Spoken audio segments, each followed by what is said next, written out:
नमस्कार। समय चक्रमा यहाँलाई हार्दिक स्वागत छ दर्शकवृन्द। म सन्तोष भिके थापा। नेपालका नेताहरू को गतिलो जन्मिए, मुक्त कण्ठले प्रशंसा गर्न लायक नेता छन् जसमाथि कुनै दाग छैन, जसले राज्यका विरुद्ध कुनै कुकर्म गरेको छैन।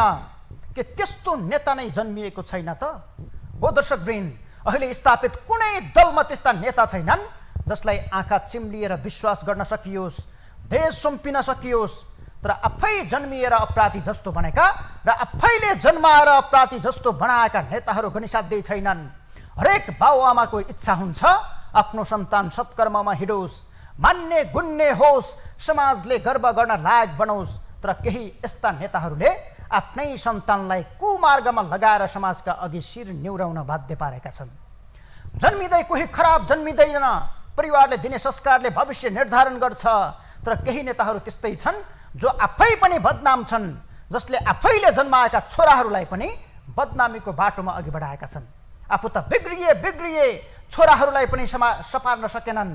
भ्रष्टाचारी, तस्करी, कमाउ धन्दा, उठाउ धन्दा सबैमा बाउ छोरा नै सक्रिय छन्। राजनैतिक आवरणमा कमाउ धन्दा चलाएका नेताहरू हरेक दलको शिरदेखि तिरसम्म छन्। हरेक ठुला काण्डमा बाउ छोराकै नाम आउँछ। केही भिआइपी नेताहरूका छोराहरू बाउ प्रधानमन्त्री मन्त्री भएका बेला सिंहदरबारमा आतंक मचाउँछन्। उनीहरू कमाउ धन्दामा यसरी लिप्त भइरहेका छन् कि भुटानी शरणार्थी बनाएर नेपाली बेच्ने धन्दादेखि सुनकाण्डसम्म भाउ छोराकै संलग्नता देखिएको छ। तैपनि उनीहरूलाई कारबाहीको दायरामा ल्याउन एकदम मुस्किल पर्छ। मुस्किलले पक्राउ परेकाहरू पनि संरक्षण पाएर उम्किन्छन्। हात्तीको छाती गैडाको छालाभन्दा चर्को उनीहरूको अपराध कर्म छ। सुरुमा हेरौँ रिपोर्ट। केही यस्ता बाउहरू छन् जसले आफ्ना छोराहरूलाई पनि आफ्नो गलत कर्मको मतियार बनाए। अहिले बाबु छोरा नै मिलेर अपराध धन्दा चलाइरहेका छन्। 9 किलो सुनकाण्डमा माओवादी केन्द्रका उपाध्यक्ष समेत रहेका पूर्व सभामुख कृष्ण बहादुर महरा र उनका छोरा राहुल नै मुछिएका छन्। तर पनि प्रचण्ड नेतृत्वको सरकारले अनुसन्धानको दायरामा ल्याउनु उचित ठानेको छैन। फरक पार्टीका नेताको नाम सुन्न बित्तिकै सुशासनको धङधङी चढिहाल्ने आदत परेका गृहमन्त्री नारायण काजी श्रेष्ठ महरा सरका भाउ छोराको नाम आएपछि पुच्छर सेपेर राजनैतिक धन्दा चलाइरहेका छन्। भन्न त अहिले धेरैले भन्छन् गृहमन्त्री नारायण काजी श्रेष्ठले गजबकै काम गरे। तर पक्राउ गर्नुपर्ने वास्तविक पात्रलाई बचाएर तल्लो तहका केही थान आरोपीलाई मात्रै पक्राउ गर्नु गजबको काम गरेको होइन, बरु सत्ता र शक्तिको आडमा मुख्य आरोपीलाई दुधले नुहाएर चोख्याउने काम गरेको हो। अहिले फाइल खोलिएका प्रमुख 3 काण्डमा माथिल्लो तहका आरोपी बचाउने काम गृहमन्त्रीकै कुर्सीबाट भएको बुझ्न कठिन छैन। नत्र नक्कली भुटानी शरणार्थी प्रकरणमा आर्जु राणा र मन्जु खाँड जोगिँदैन थिए। उनीहरू विरुद्ध तथ्य प्रमाणको पनि अभाव थिएन।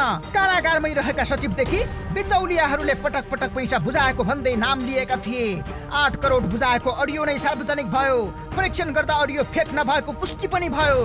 तैपनि गृहमन्त्री अनुसन्धान चलिरहेको भन्दै ढाड्दै छल्दै उनीहरूलाई बचाउने कर्ममा आजका मितिसम्म अडिग छन्। अब यो अनुसन्धान योभन्दा माथि नजाने सुरक्षा अधिकारीहरूकै निष्कर्ष छ।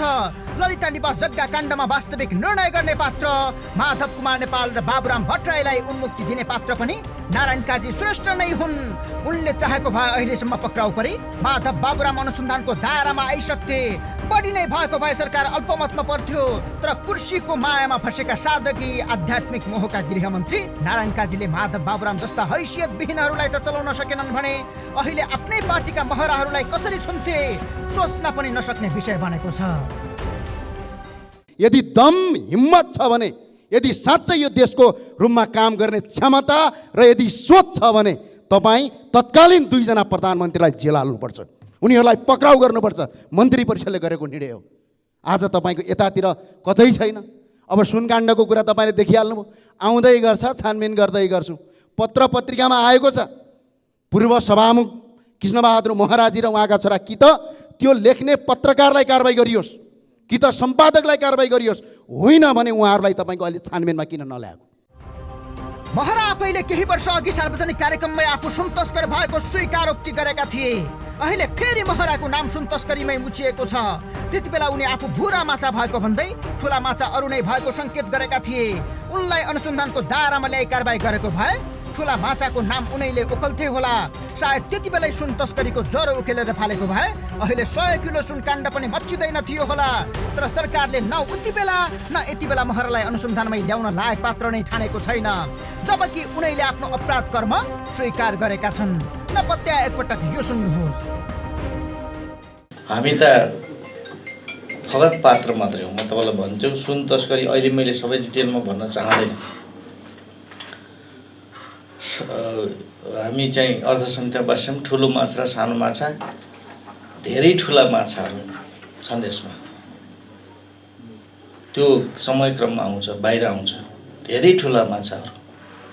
सानसानो माछा त हामी त भुरे भारे मात्रै। एक चिनिया समूहले विद्युतीय चुरोट भित्र लुकाएर नेपालमा सुन तस्करी गर्दै आएको थियो। त्यसमध्ये 2 सुटकेस विमानस्थलमा बरामद पनि भयो।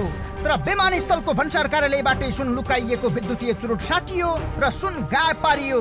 त्यसमा महराका बाबु छोराले पटक पटक गिरोहसँग संवाद गरेको फेला परेको छ। भन्सारले बरामद गरेको सामान छुटाउन महराका छोरा राहुलले पटक पटक कर्मचारीसँग फोन गरेका थिए। ती चिनियासँग कृष्ण बहादुर महराको पनि पटक पटक संवाद भएको देखिएको छ, तैपनि अनुसन्धानको दायरामा आएका छैनन्। पटक पटक छुट पाएकै कारण बाबु छोराको सञ्जाल झन् शक्तिशाली बन्दै गिरोहमा परिणत हुँदैछ। देशलाई यस्तै आरोपी बाबु छोराबाट बचाउन सकिए मात्रै पनि आधा उधी अपराध कर्म यसै हल हुने देखिन्छ। समयमै कारबाहीको डन्डा चलाएको भए टोप बहादुर रायमाझीका बाबु छोराबाट नेपाली नागरिकलाई नक्कली भुटानी शरणार्थी बनाएर बेच्ने घिनलाग्दो काम हुँदैन थियो होला। तर पूर्व माओवादी नेता हाल एमाले अध्यक्ष ओलीका विश्वास पात्र बन्दै पार्टी सचिव बनेका पूर्व उप प्रधानमन्त्री टोप बहादुर रायमाझी आफू त फसे छोरा सन्दीपलाई समेत मतियार बनाएर त्यही खाल्डोमा हालेपछि अहिले दुवैजना जेलको हावा खाइरहेका छन्। उनीहरूलाई अदालतले पूर्वपक्षका लागि केन्द्रीय कारागार चलान गरेको छ। तर त्यही काण्डमा उचिएका पूर्व गृहमन्त्री रामबहादुर थापा बादलका छोरा प्रतीकले छुट पाएका छन्। पक्राउ पूर्जिनै जारी भए पनि आजका बेतीसम्म नारायण काजीको शक्तिशाली गृह संयन्त्रले पक्राउ गर्न सकेको छैन। प्रतीकले बाबु बादलकै आडमा धन्दा चलाउँदै आएका थिए। हुन त बादलको परिवार नै अनुसन्धानको दायरामा ल्याउनु पर्ने खालको छ। नक्कली भुटानी शरणार्थी प्रकरणमा प्रतीकलाई पैसा दिएको पुष्टि भए पनि बादल र उनकी पत्नी नैना कलाको हकमा प्रमाण नपुगेको भन्दै प्रहरीले उनीहरूलाई जोगाएको छ। गृहमन्त्री हुँदा बादलले छोरालाई आफ्नो सचिवालयमा धन्दा व्यवस्थापनकै लागि खटाएका थिए। प्रहरीको सरुवा बडुवामा उनी सिधै मोलमोलाई गर्थे। पछिल्लो प्रकरणले प्रतीककै कारण बादलको राजनैतिक करियर पनि लगभग टुङ्गिने अवस्थामा पुर्याएको छ। बाउ मन्त्री हुँदा मन्त्री क्वार्टर पुलचोकदेखि सिंहदरबारसम्मै उनीहरू मन्त्रीकै शैलीमा हस्तक्षेप गर्छन्। माफियालाई पोस्ने र आफू पनि पोसिने धन्दामा रात दिन व्यस्त हुन्छन्। बाउ शक्तिशाली भयो भने छोराले लुट्ने यो कुरा असाध्यै गलत हो। त्यसकारण चाहिँ यो त पुरै सामन्ती चाहिँ प्रथा हो नि। बाउ शक्तिशाली भएपछि छोरो त्यसै शक्तिशाली हुने, अथवा त्यो कुनै व्यक्ति शक्तिशाली भएपछि उसँग जोडिएका चाहिँ त्यो नातेदार, नजिकका नातेदारहरू त्यसै शक्तिशाली। यस्तोलाई डेमोक्रेसी भनिन्छ। अनि यस्तै के अरे सामन्ती राजनीति गर्न हामीले गणतन्त्र ल्याएको हो। पूर्व उपराष्ट्रपति नन्दबहादुर पुनका छोरा दिपेश बाउकै आडमा शक्तिमा हाली मोहली गरेका उनी पटक पटक विवादमा आइरहन्छन्। आफैले सञ्चालन गरेको सहकारी ठगीदेखि बाउ उपराष्ट्रपति हुँदा सरुवा बडुवा र पर्दा पछाडिको धन्दा सम्हाल्ने जिम्मा उनकै भएको चर्चा अहिले पनि हुने गरेको छ। बाउको शक्ति फुस्किएपछि दिपेश अहिले कमाउ धन्दामा एक प्रकारको शक्तिहीन बनेका छन्। छोरालाई माफिया र तस्कर समूहसँग निकट गराएर अवैध धन्दामा लगाउने प्रवृत्ति सबै जसो पार्टीका नेताहरूमा व्याप्त छ। यसले नेपालको राजनीतिलाई थप भ्रष्टीकरणको बाटोमा अघि बढाएको छ। एमाले उपाध्यक्ष विष्णु पौडेलका छोरा नवीन ललिता निवासको जग्गा काण्डमा मुछिएका छन्। छोरालाई अघि सारी कमिसन खाएको आरोपमा बाउ बदनाम छन्। एमालेकै वरिष्ठ उपाध्यक्ष ईश्वर पोखरेलका छोरा सुराज पनि बाउकै शक्तिको आडमा धन्दा चलाइरहेका छन्। बाउकै शक्ति देखाएर स्वास्थ्य र आइटीका ठेक्कामा उनकै वर्चस्व बढी छ। पूर्व प्रधानमन्त्री झलनाथ खनालका छोरा निर्भीकले कुनै बेला आक्रान्त पारेका थिए। बाउकै आडमा व्यापारमा सक्रिय बनेका उनले भैरहवा विमानस्थलको ठेक्का नै हात पारेका थिए। सबैभन्दा बढी शक्तिको दुरुपयोग गर्ने छोरा पूर्व प्रधानमन्त्री तथा कांग्रेस सभापति शेरबहादुर देउबाका एकलौटा जयवीर सिंह देउबा हुन्। उनले बाउ प्रधानमन्त्री भएकै बेला आफ्नै स्वार्थमा करका दर फेर्न लगाएका थिए। उनको सिधा सम्बन्ध त्यस बेलाका अर्थमन्त्री जनार्दन शर्मासँग थियो। बजेट भाषणको अघिल्लो रात सेनिटरी प्याड आयातमा करको दर हेरफेर गर्न जयवीरले नै चाल चलेका थिए, किनकि उनले सेनिटरी प्याड विदेशबाट आयात गरी नेपालमा बिक्री गर्ने ठूलो बिजनेस चलाएका छन्। धन्न एमाले अध्यक्ष केपी शर्मा ओलीका छोरा छैनन्, तैपनि पार्टीका भ्रष्टाचारी नेताहरूलाई ओलीले छोरा समानकै संरक्षण दिइरहेका छन्। नेपालका प्रधानमन्त्री र मन्त्रीहरू त केवल देखाउने दाँत मात्रै हुन्। बाउको पावर देखाएर राज्य स्रोतको ब्रह्मलुट मचाउने र उठाउ धन्दा चलाउने छोरा मात्रै होइनन्, छोरीहरू पनि सक्रिय छन्। आफ्नो आपराधिक धन्दा चलाउनको लागि राजनीतिका विभिन्न चाहिँ तहहरूमा चाहिँ उनीहरूले घुसपैठ गराउँछ। त्यो राजनीतिक तह राज्यका विभिन्न तहमा, चाहे त्यो राजनीतिक तह होस्, चाहे त्यो ब्युरोक्रेटिक तह होस्, चाहे त्यो इन्भेस्टिगेसन गर्ने चाहिँ अब कानुनी संयन्त्रसँग चाहिँ कुरा होस्, अथवा अदालती प्रक्रियासँग सम्बन्धित, अथवा इन्भेस्टिगेसनसँग सम्बन्धित, अथवा आफ्नो धन्दाको लागि सञ्चालन गर्नका लागि कुन कुन संस्थाहरू, कुन कुन मान्छेहरू चाहिन्छ, त्यहाँ चाहिँ नि पेनिट्रेसन गर्ने यो अन्तर्देशीय सङ्गठित अपराध अथवा देशीय सङ्गठित अपराधको चाहिँ यो नेचर नै हो। प्रधानमन्त्री पुष्पकमल दाहाल प्रचण्डकी पुत्री गङ्गा दाहाल अहिले मन्त्री सरहको सुविधामा छिन्। विदेशमा जाँदा परराष्ट्र मन्त्रीको काम उनैले गर्छिन्। कुनै बेला प्रचण्ड पुत्र प्रकाशको बिगबिगी थियो। अल्प आयुमै स्वर्गारोहण भएपछि गङ्गाको दबदबा बालुवाटार भित्र खपि नसक्नुको छ। आफ्नै श्रीमान जीवन आचार्यलाई यसअघि कोशी प्रदेशको पर्यटन मन्त्री बनाएकी उनले उद्धव थापा मुख्यमन्त्री बनेपछि बाउकै शक्ति देखाएर अर्थमन्त्री बनाएकी थिइन्। तथापि अहिले सर्वोच्चले मुख्यमन्त्रीकै पद खाइदिएको छ। 100 किलो सुनकाण्ड मचिएको 10 दिन बितिसक्दा समेत सरकार वास्तविक अपराधीसम्म पुग्न सकेको छैन। सुनको असली मालिकले अहिलेसम्म प्रमाण नष्ट गर्नेदेखि आफूलाई सुरक्षित बनाउन पर्याप्त समय पाएको छ। यति ठुलो सुन तस्करी सानो गिरोहमा सम्भव नै छैन। कुनै ठुलै नेताका बाउ छोरा नहोलान् भन्न सकिन्न। आफ्नो छोरा बिग्रिएको कुन असल बाउ आमाले हेर्न चाहन्छ, तर आफ्नै कुकरमा ढाकछोप गर्न नेपाली नेताहरूले छोरालाई सचिवालयको कमान सम्हाल्न दिन्छन्, जसलाई राज्यले लगानी गर्छ, मासिक रूपमा सेवा सुविधा नै दिन्छ। तर सर्वे सर्वा भूमिका पाउँदा अनुचित लाभ उठाउने बानी परेपछि त्यो बिस्तारै अपराध कर्ममा जोडिन पुग्छ। पछिल्लो समय शक्तिशाली नेताहरूका छोराहरूलाई माफियाहरूले प्रयोगको भाँडो बनाएका छन्। छोराकै कमाउ धन्दा देखेपछि बाउहरू पनि चकित पर्छन्। आफ्नो अपराध कर्म लुकाउन पनि उनीहरूले छोरालाई सक्रिय बनाउँछन्। परेको म बेहोर्छु भन्दै अपराधको खाल्डोमा जाग्ने काम पनि बाहुहरूबाटै भइरहेको छ। फलत यस्ता नेता र यिनका छोराहरूबाट सेटिङ र धन्दा बाहेक अरू केही हुने गरेको छैन। अधिकांश नेताका छोराहरू ग्याङ नै बनाएर सिंहदरबारमा कमाउ धन्दाको खोजी गर्छन्। उच्च पदस्थ कर्मचारीहरूलाई दबाब दिएर काम गर्न लगाउँछन्। कतिपय शक्तिशाली नेताका छोराहरू भ्रष्टाचारी, बिचौलिया, घुसखोरी र कमिसनखोरको प्रभावमा परि दबाब दिन आउँदा आफूहरू पटक पटक अप्ठ्यारोमा पर्ने गरेको सिंहदरबार भित्रका उच्च कर्मचारीहरू नाम नखुलाउने शर्तमा पीडा पोख्छन्। तर यसो भन्दैमा केही असल राजनीतिज्ञ पनि छन्, जसको पच्चा पछ्याएर राजनीतिमा असल जीवन व्यतीत गर्न सकिन्छ। हामीले उठाएको प्रसङ्गमा जो यस्ता कर्ममा मुछिएका छन्, उनीहरूले छातीमा हात राख्दै मन सङ्लो बनाएर असल कर्ममा लाग्न प्रेरित हुनुपर्छ। त प्रसङ्ग जोड्नेछौँ एकैछिनको ब्रेकपछि।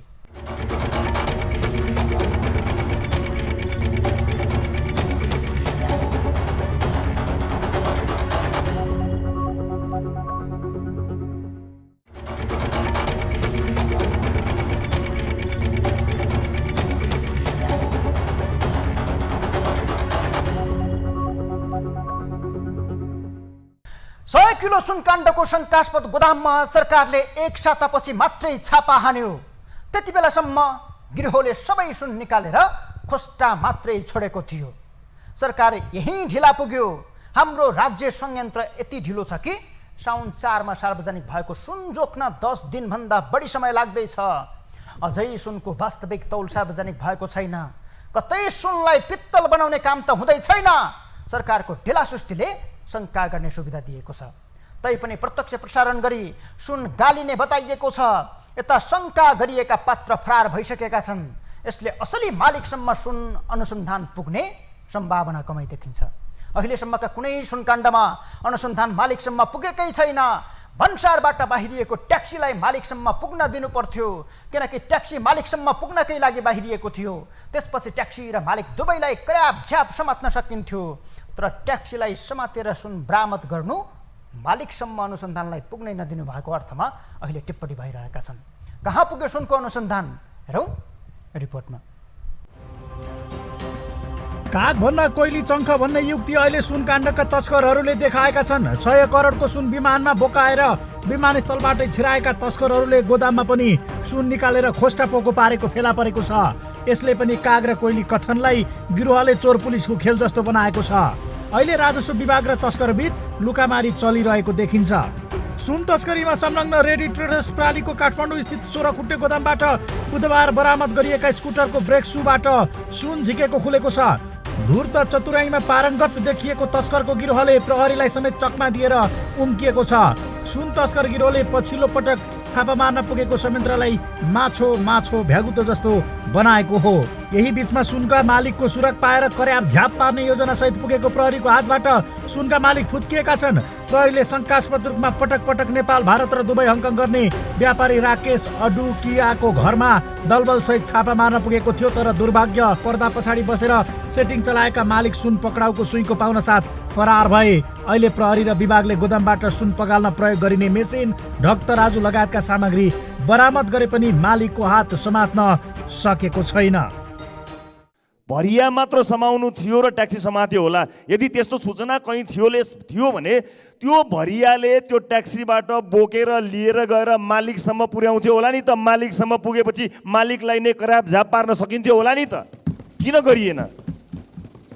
यो एउटा ठुलो सेटिङ हो जुन निरन्तर चल्दै आएको छ। बुधबार विभागले बरामद गरेको 1320 थान बढी ब्रेक सुबाट सुन झिकिएको छ। 1000 ग्राम तौलको एक थान ब्रेक सुबाट 555 ग्राम सुन निकालिएको छ। समग्रमा ब्रेक सुबाट 732.6 केजी सुन झिकेको खुलेको छ। सुन झिकिएपछि अहिले ब्रेक सुको प्रतिथान तौल 445 ग्राम मात्रै छ। तस्कर समूह प्रहरी र विभाग भन्दा एक कदम अगाडि देखिएको हो। यसअघि नै पटक पटक सुन छिराउनु र मुकाममा पुर्याएको सुन पनि निकालेर खोस्टा बनाएर फेरि कार्टुनमा प्याक गरी दुरुस्तै राख्नुले पनि गिरोह अनुसन्धानकर्ताको आँखामा छारो हाल्न सफल देखिएको छ। विभागले अनुसन्धानमा लामो समय खर्चिँदा गिरोह यसअघिको सुन सेटल गर्न सफल भएको हो। यद्यपि केही व्यापारीमाथि दोषी प्रमाण पुग्ने गरी विभागले सबुत एकट्ठा गरे पनि सुनका मालिक यही व्यक्ति हुन् भन्ने स्वतन्त्र पुष्टि भएको छैन। विगतका नजिर र अहिले पनि भरिया पक्राउ परेको घटनाले कतै सुनको मालिक यिनै भरियालाई देखाएर मूल गिरोहलाई छोडिदिने त होइन भन्ने आशंका छ। तर अभियोजन को माथि लागेर जान्छ, अहम प्रश्न त्यहाँ छ कि मैले तपाईँलाई अघि भने नि। त्यही भएर अनुसन्धानको चक्र पुरा हुन्छ कि हुन्न, ठुलो कुरो त्यो हो कि। चक्र पुरा भएर अभियोजन लाग्यो भने बल्ल सरकारले इमान्दारीका साथ काम गर्यो भन्न सक्ने अवस्था रहन्छ। यसअघि 33 किलो सुनबाट 38 क्विन्टलमा पुगेको सुनकाण्ड तस्करीका भरिया गोरेमा गएर सीमित भए जस्तै 1 क्विन्टल सुन भित्राउने 100 करोड सुनका मालिक टिमको छाप्रोमा बस्ने दिलीप भुजेललाई करार नगरियोस्। पटक पटक सुन भित्रिनुले बुढीमरी भन्दा पनि काल पल्क्यो भन्ने चिन्ता बढाएको छ। सुनमा पटक पटक सफल भएको तस्करको चेन तोड्न पनि अबको अनुसन्धान मालिकसम्मै पुग्नुपर्ने देखिन्छ। नभए फेरि हात्ती आयो फुसा जस्तो नहोस्। तस्करी गरेर अवैध रूपमा भित्राइएको 100 किलो सुन प्रकरणमा अहिलेसम्म 17 जना भने पक्राउ परिसकेका छन्। सुन काण्डमा अहिले केही पात्रहरूमाथि चरम आशंका गरिएको छ। भारतीय मूलका मारवाडीमाथि शङ्काको सुई सोझिए पनि राजस्व अनुसन्धान विभाग उनको घरसम्म पुग्दा उनी देश छोड्न सफल भएका छन्। दोषी होइनन् भने उनी भाग्ने नै थिएनन्। तर अधिकांश शङ्कास्पद व्यक्ति उम्किन सफल भएका छन्। 16 खुट्टेको गोदाममा 1320 थान ब्रेक सुभित्र सुन भेटिएको छ। तर सुन निकालेर ब्रेक सु मात्रै छोडिएको पुष्टि भएको छ। समग्रमा ब्रेक सुबाट मात्रै झन्डै 332 किलो सुन झिकिएको छ। ब्रेक सुबाट सुन पगाल्न प्रयोग गरिने मेसिन समेत राजस्वले बरामद गरेको छ। यथार्थमा सुन तस्करी 100 किलो मात्रै भएको थिएन, 1000 किलो भन्दा बढी सुन तस्करी भएको छ। अहिले मात्रै होइन, यसअघि पनि विमानस्थलको प्रयोग गरी यही विधिबाट पटक पटक तस्करी भएको छ। अहिले सेटिङ भत्किएपछि पक्राउ गरिएको आशंका गरिएको छ। यसमा विमानस्थलको कर्मचारी, संयन्त्र, भन्सारदेखि प्रहरीसम्मै जोडिएको देखिन्छ। उनीहरूलाई अनुसन्धानको दायरामा ल्याएर पद खोज्नेसम्मको कारबाही हुन आवश्यक छ। थप प्रसङ्ग जोड्नेछौँ एकैछिनको ब्रेकपछि।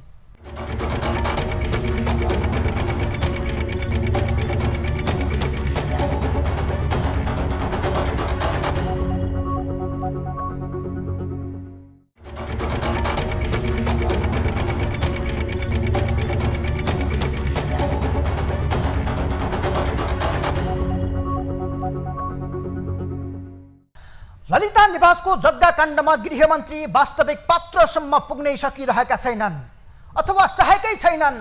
गृहमन्त्रीलाई थाहा छ वास्तविक पात्र को थिए र कसले बिचौलियाको हातमा जग्गा पुर्याउने काम गरे।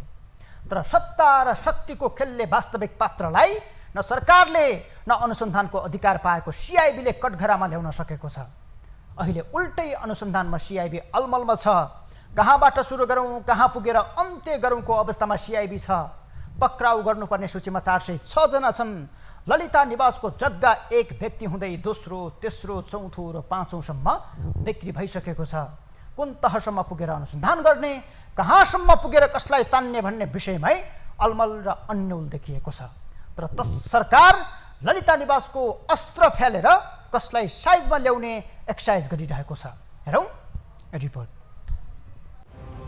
ललिता निवास जग्गाको पुरानो फाइल पल्टाएर चर्चाको माएको केन्द्रीय अनुसन्धान ब्युरो सिआइबी यसलाई कसरी टुङ्गोमा पुर्याउने भन्ने सकसमा छ। 406 जना विरुद्ध पक्राउ पूर्जी लिएर अनुसन्धान गरेको सिआइबीले 1.5 दर्जन बढीलाई पक्राउ गरेर हिरासतमा हाल्दा पनि यो प्रकरणको जरो त के मोटो हाँगामा समेत पुग्न सकेको छैन। भाटभटेनीका मालिक मिनबहादुर गुरुङ सहित पूर्व कर्मचारीलाई पक्राउ गरे पनि यो जकडिएको लहरो छिचोल्न सिआइबीलाई हम्मे परेको छ। एक त सीमित स्रोत साधन र जनशक्ति, अर्कोतर्फ आरोपीको संख्या 100 भएकाले पनि सिआइबी अलमलमा छ। यद्यपि सुरक्षाका जानकारहरू सिआइबीको विषयमा अहिले नै अलमलियो भन्दा हतार हुने तर्क गर्छन्। सम्पूर्ण पक्षको चाहिँ अनुसन्धान गर्दाखेरि यो सङ्गठित प्रकारको चाहिँ नि अपराध भएको हुनाले यसको अनुसन्धान वास्तवमै जटिल नै छ, कम्प्लेक्स छ र यो चाहिँ विस्तृत पनि छ। विस्तृत अनुसन्धान गर्नुपर्ने र जटिल प्रकृतिको अनुसन्धान हो। त्यसैले यसलाई चाहिँ यो अनुसन्धानलाई टुङ्गोमा पुर्याउनलाई सिआइबीले जुन अनुसन्धान गरेका छ त्यो अनुसन्धानमा चाहिँ अहिले डाउट गरिहाल्नुपर्ने अवस्थाहरू छैन, अनुसन्धानकै क्रममा छ। सरसर्ती हेर्दा सिआइबीले अहिले लिस्ट तयार पारेको 406 जना पक्राउ गरेर मात्रै यो मुद्दा पार लाग्ने देखिँदैन। अहिले सूची तयार पारेका यी पात्र उबेला टिप्पणी उठाउने कर्मचारीदेखि जग्गा खरिद गर्ने लगानीकर्तासम्म छन्। यद्यपि अहिले यो सरकारी जग्गा एक व्यक्तिबाट अनेककोमा पुगेको छ। नक्कली मोही खडा गरेर व्यक्तिको नाममा कायम गरिएको जग्गा पूर्ववर्त अवस्थामा छैन। यो बीचमा एउटै जग्गा धेरै व्यक्तिले किनेको देखिन्छ। उदाहरणको लागि सुरुमा यो जग्गा ए भन्नेसँग थियो, एले बीलाई बेच्यो, बीबाट पनि जग्गा सी डी अरूकोमा पुग्यो। अब अहिले प्रहरीको अनुसन्धान अन्तिम समयमा पैसा हालेर लालपूर्जा हात पार्नेमा केन्द्रित छ। तर त्यो लालपूर्जा शोभाकान्त ढकाल, रामकुमार सुवेदी, मिनबहादुर गुरुङ जस्ता भूमाफियाबाट व्यक्तिकोमा पुगेको छ। उनीहरूसँग खरिद गर्ने व्यक्तिले समेत अन्य व्यक्तिलाई बेचबिखन गरेका छन्। एउटै जग्गा फरक व्यक्तिले खरिद गरिसकेको यो अवस्थामा सिआइबी सुरु र अन्तिममा केन्द्रित हुँदा बीचमा जग्गा खरिद गरेर सल्टाई मोटो रकम हात पारेकाको हकमा के गर्ने भन्ने अन्यलमा छ। त्यो सरकारी जग्गालाई निजीमा ल्याएर त्यसको दुरुपयोग गर्ने काममा, त्यो इन्टेन्सनमा, त्यो एक्टमा चाहिँ ऊ इन्भल्भ छ कि छैन, ऊ चाहिँ त्यसमा इन्भल्भ हुँदै जानिकन अथवा ऊ आफै संलग्न भएर अथवा बुझी जानी त्यसमा चाहिँ गरेको छ भने ऊ सजायको भागीदार हुन्छ। होइन अब उसलाई जानकारी थिएन, उसले चाहिँ अब कसैको नाममा आइसकेको थियो, कसैको नाममा आइसकेपछि उसले चाहिँ अर्को हिसाबले किनेको भने त्यो अनजानको छ, उसलाई त्यो अपराधिक कार्यसँग उसको जानकारी पनि छैन, ऊ त्यसमा इन्भल्भ पनि छैन भने त्यो विषय अहिले अनुसन्धानमा चाहिँ उनीहरूलाई तानिनु छैन, उनीहरूलाई चाहिँ बयान गर्नु अनुसन्धानको प्रक्रियामा आउनु स्वाभाविक हो। तथापि बीचमा जग्गा बेचेर फुर्सद भएकाहरू पनि अहिले प्रकरण दोहोरिएर आएकाले लपेटिन सक्ने चिन्तामा छन्। यसर्थ सिआइबीले प्रत्येक व्यक्ति पछ्याउने र खोज्दै जाने हो भने ललिता निवास प्रकरणमा 400 मात्र होइन, अझै ठुलो संख्यामा अनुसन्धानको दायरामा तान्नुपर्ने देखिन्छ। सिआइबीको पक्राउले भारतीय मूलका व्यापारीले नेपाल छोडेर फरार हुँदा बीचमा जग्गा बेच्नेले पनि चैनको निन्द्रा लिएका छैनन्। कति बेला सिआइबीले उठाउने हो कि भन्ने त्रासमा धेरै छन्। जग्गा बेचेर जागेका धेरैको निन्द छिनिँदा सिआइबी पनि ठुलो प्रकरणलाई कसरी छिचोलेर पार लगाउने भन्ने आन्तरिक छलफलमा छ। सिआइबीले फाइल खोलिसकेकाले यसै ऐया भनेर धर पाउने अवस्थामा छैन। उसै पनि सानातिना भुर्रे माछा समातेर ठुलालाई तर्साएको आरोप लागिरहेका बेला यो प्रकरणलाई टुङ्गोमा पुर्याउनु सिआइबीका लागि चुनौतीको पहाड जस्तै भएको छ। टिप्पणी उठाउनेदेखि टेप लिएर जग्गा नाप्ने कर्मचारी अधिकांश सिआइबीको फन्दामा छन्। सरकारलाई फन्दामा पारी जग्गा हत्याउन सफल भएका दलाल बिचौलिया मिनबहादुर गुरुङ लगायतले कानुनी डन्डा भेटेका छन्। निर्णयकर्ताका हकमा सरकार चुप बसेको छ। कर्मचारी मात्रै पक्राउ परेको भन्दै मन्द विरोधका स्वर सार्वजनिक भइरहेका छन्। सरकारले मनोबल गिराउने काम गरेको भन्दै कति आन्दोलित पनि बनेका छन्।